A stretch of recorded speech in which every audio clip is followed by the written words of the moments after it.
नमस्कार, आप देख रहे हैं सबसे बड़ा सवाल। मैं हूं परवीन शेख। वक्फ प्रॉपर्टी को उम्मीद पोर्टल पर अपलोड करने की समय सीमा फिर बढ़ा दी गई है। इससे पहले यह समय सीमा 6 दिसंबर 2025 तक निर्धारित थी, लेकिन 2 बार इसमें तब्दीली की गई। लेकिन तकनीकी खामियों के कारण बड़ी संख्या में वक्फ प्रॉपर्टी से जुड़े दस्तावेजों को पोर्टल पर दर्ज नहीं किया जा सका था, जिसको लेकर लगातार समय सीमा बढ़ाने की मांग की जा रही थी। केंद्रीय कानून मंत्री किरण रिजिजू से AIMIM चीफ असदुद्दीन ओवैसी समेत all India Muslim personal law board के सदस्यों ने फिर से गुहार लगाई कि उम्मीद पोर्टल पर रजिस्ट्रेशन का वक्त बढ़ाया जाए। इस गुहार के बाद सरकार ने यह महत्वपूर्ण फैसला लिया, जिससे वक्फ बोर्डों को थोड़ी राहत जरूर मिली है। अब वक्फ संपत्तियों के दस्तावेजों को ऑनलाइन रिकॉर्ड में लाने के लिए थोड़ा वक्त और दिया गया है। अब सबसे बड़ा सवाल यह है, क्या वक्फ रजिस्ट्रेशन पर बढ़ाई गई समय सीमा लास्ट चांस है या फिर वक्फ प्रॉपर्टी पर सरकार का कोई बड़ा एक्शन होगा? इस पर चर्चा के लिए स्टूडियो मौजूद हैं कैपिटल टीवी के editor in chief doctor Manish Kumar. Sir, आपका बहुत बहुत स्वागत है। धन्यवाद। वक्फ 6 दिसंबर 2025 जो थी वो आखिरी डेडलाइन थी, लेकिन इस बार 2 बार उम्मीद पोर्टल को लेकर जो समय सीमा बढ़ाई जा रही है, ये मोहलत क्यों दी जा रही है? देखिए, बड़ा सन्नाटा है भाई, कोई कुछ नहीं बोल रहा। मुस्लिम कम्युनिटी को ऐसे ही लोग चूना लगाते हैं। अब तो रजिस्ट्रेशन कराना पड़ रहा है। अभी सरकार मदरसे नहीं छीन रही, खनकाहें छीन नहीं रही। क्या हो रहा है? अच्छा क्या आपने ये खबर उठाया आज? जी, मैं बार बार कहता हूं कि ये मुसलमानों को बंदर बनाने के लिए मौलवी मौलाना, ये मुस्लिम पर्सनल लॉ बोर्ड के लोग, ये जमीयत उलमाए हिंद और ये मुस्लिम लीडर्स, इन लोगों का एक जो गैंग बना हुआ है, ये मुसलमानों को वो बंदर बनाने में लगे रहते हैं।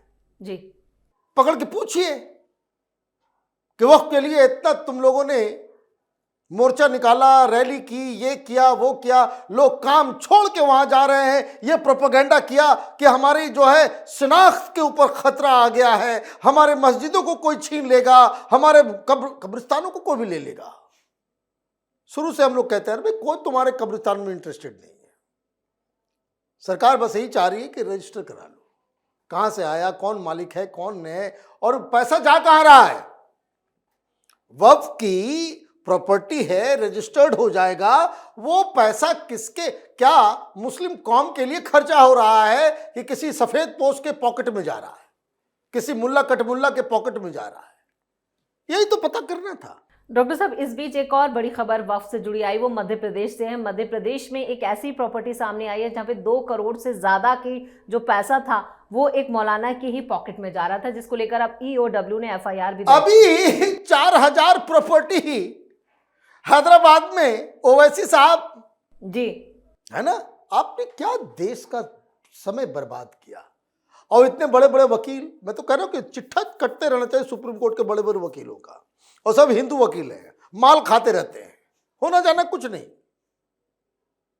मस्जिदें चली भाई। इसका मतलब एक बात समझिए कि ये जो सेकुलरिज्म का अफीम खा करके मुसलमानों को बंदर बनाने का ये जो प्रकल्प था कि मस्जिदें तुम्हारी छीन जाएगी, ये हो जाएगा, वो हो जाएगा, ये जो एक्सटेंशन मिला है, इससे तो एक बात क्लियर है कि कोई तुम्हारे मस्जिदों को, तुम्हारे दरगाहों को, तुम्हारे खनका, तुम्हारे मदरसों को छीनने में इंटरेस्टेड नहीं था जी। ये शुरू से ये प्रोपेगेंडा चल रहा था।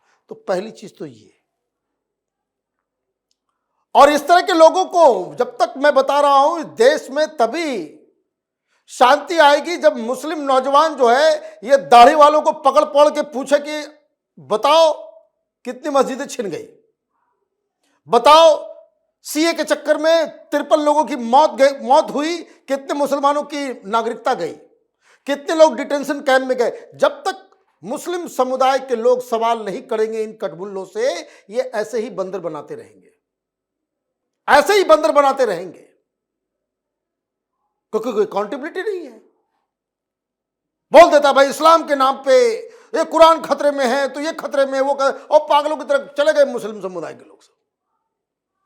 तो एक चीज क्लैरिटी हो जाए, लेकिन अभी क्लैरिटी तो अभी और बहुत चीज बतानी बाकी है। सुप्रीम कोर्ट ने कह दिया, इन लोगों को डांट के भगा दिया ये कहाँ कहाँ गए थे कि ये आर्टिकल वो ये कितना, एक एक बात जो चीज सुप्रीम कोर्ट से होकर के आई, ये केस के फैसले से पहले ही कैपिटल टीवी में लगातार हम लोग इन सब चीजों को बताते आ रहे थे कि कोई मतलब ही नहीं है। अब जब सुप्रीम कोर्ट से फैसला होगा कि नहीं रजिस्ट्रेशन कराना पड़ेगा, ये लोग किस चीज में इंटरेस्टेड थे? ये लोग इस चीज में इंटरेस्टेड थे कि भाई रजिस्ट्रेशन ना हो। रजिस्ट्रेशन होगा तो वो तो आ जाएगा, वो तो सरकार की नजर में आ जाएगा, मुस्लिम समुदाय की नजर में आ जाएगा, ये पोर्टल किसी के लिए भी एक्सेस करने के लिए हो जाएगा, ये सारी चीजें वो राइट टू इंफॉर्मेशन के अंदर आ जाएगा जी, चोरी बंद हो जाएगी। ये चोर उचक्के जो है दबा करके बैठे हुए हैं, ये कौन है? ये 2 करोड़ का एक मौलवी के पास जा रहा था, ये तो चोर है, कोई मौलवी थोड़ी है। इसको तो समाज से खारिज कर देना चाहिए। जो इतना तमाशा हो रहा है, पकड़ के पूछना चाहिए कि अब तक का पैसा जो तुम्हारे पास गया वो कहां है। मोहन यादव जी पता नहीं क्या करें, लेकिन अगर यूपी में होते तो बुलडोजर चला दिया गया होता। भाई तुमने मुसलमानों की, गरीब मुसलमानों के ऊपर, बेवाओं के ऊपर, जिनके माता पिता, जो बच्चे जो अनाथ हैं उनके ऊपर, बच्चियों की एजुकेशन के ऊपर तुमने ये खर्च किया होता, तुमको पुण्य मिलता। तुम तो डकैत निकले, बने हुए हैं मौलवी। लेकिन डॉक्टर साहब, ओवैसी साहब अभी तक इस पूरे मामले पर अपनी प्रॉपर्टीज को लेकर इतने गुपचुप तरीके। और देखिए अब आते हैं, आपने सही किया। अब हुआ कि सुप्रीम कोर्ट ने कह दिया रजिस्ट्रेशन कराना, ये लोग रजिस्ट्रेशन नहीं कराना चाहते। पूरी लड़ाई उसी की थी जी कि रजिस्ट्रेशन होगा तो दिक्कत होगी। और ये भी मैं बता दूं कि इलीगल तरीके से ज्यादा जमीनें, नंबर ऑफ प्रॉपर्टीज जो इलीगल तरीके से वक्त ने कब्जा किया है, मौलवी मौलाना ने कब्जा किया है, ये मुसलमानों की ही जमीन है, मुसलमानों की ही जमीन है। ये बाकी के जो सरकारी जमीन वगैरह पे वो तो अपने आप वो निपट गया। 4.5 लाख जो है वो तो वैसे ही मुक्त हो गया। वह कहां जमीन लेकर के आओगे जी, सरकारी जमीन है वो तो वैसे छूट गया। जो साढ़े 9 लाख के आसपास प्रॉपर्टीज थी वक्फ के पास, तो 4.5 लाख के आसपास तो निकल गया, वो सरकार की जमीन है। तुम 4 ईंटा लगा करके बोल दो दरगाह है तो दरगाह हो जाएगा थोड़ी, तो वो तो सरकारी जमीन गई। और जो नॉन गवर्नमेंट जमीन थी जिसके ऊपर लोग कब्जा किए हुए थे, मॉल चला रहे थे, ये कर रहे थे, वो कर रहे थे, होटल चला, कोई बेंगलोर में कोई 5 स्टार होटल बना हुआ है, वो 1200 रुपये जमा करता है ना। वहां तो 1200 रुपये में पार्किंग में ज्यादा पैसा लग जाएगा महीने में, बिल्कुल, है ना। तो लेकिन वो चल रहा है। अब जब सुप्रीम कोर्ट ने कह दिया कि रजिस्ट्रेशन होगा तब तो होगा। फिर ये लोग पहुंचे सरकार के पास, सरकार के पास पहुंचे, बोले कि देखिए बड़ा दिक्कत हो रहा है। और मैं आपको बता दूं, ये सरकार की भलमनसाहत है। वो इतना कलेजा ये है कि खबर में ये भी डलवा दिया कि लिख दो थोड़ा सॉफ्टवेयर में दिक्कत हो रहा है। कोई सॉफ्टवेयर में दिक्कत नहीं है, पूरी दुनिया में वेबसाइट चल रहा है, इनके वेबसाइट में कोई दिक्कत कहाँ है? प्रैक्टिकल प्रॉब्लम है। प्रैक्टिकल प्रॉब्लम ये है कि बहुत सारे वक्फ वाले के पास कि अभी जमीन निकल रही है, वो डिस्ट्रिक्ट ऑफिस जा रहे हैं, वो पुरानी वो खतौनी ये सब जो कहते हैं कि वो वहाँ से निकालने में, कागज निकालने में देर हो रहा है, ये हो रहा है, वो हो रहा है।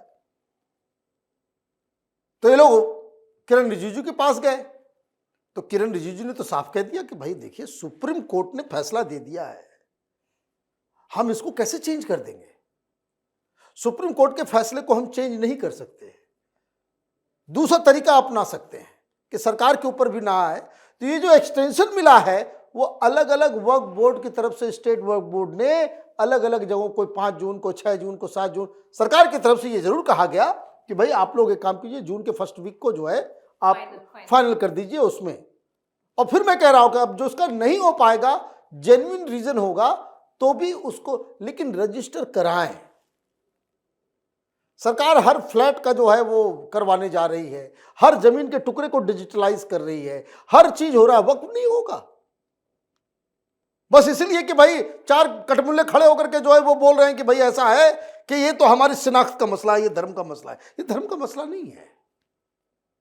ये मुसलमानों को भड़काने के लिए ये सब क्या क्या काम करते हैं, ये समझने वाली बात है। भाई उसी सरकार के पास जा रहे हो ना भाई, और क्या क्या तमाशा नहीं हुआ था।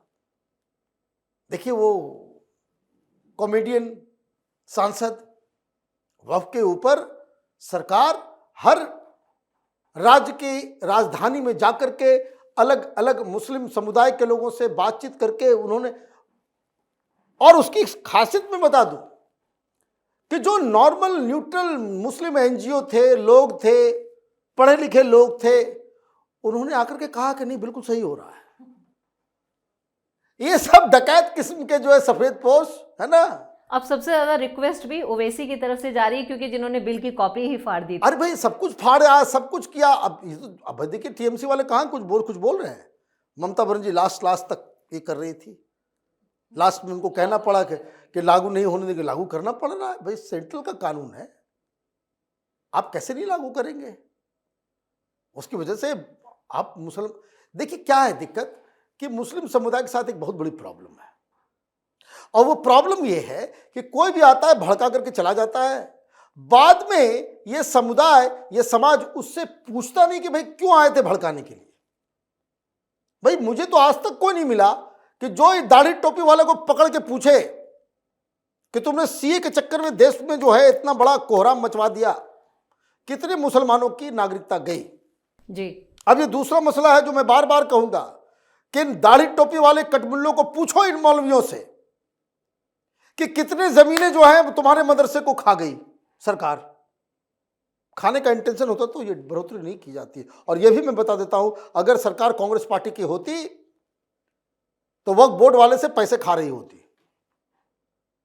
क्योंकि उसके में लेने देने के बगैर कुछ होता नहीं है।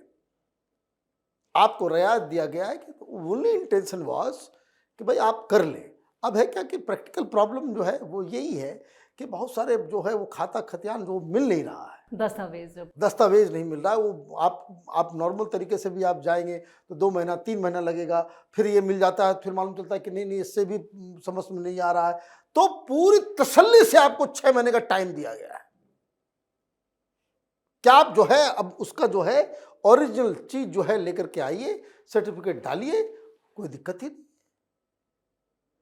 हाँ, फिर उसके बाद अकाउंटेबिलिटी फिक्स होगी।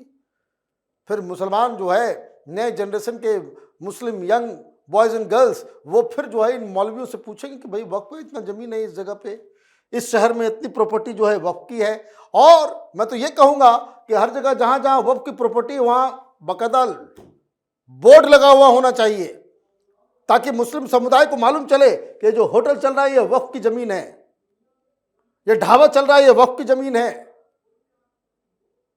ताकि अकाउंटेबिलिटी हो। चोरी करने की आजादी चाहिए।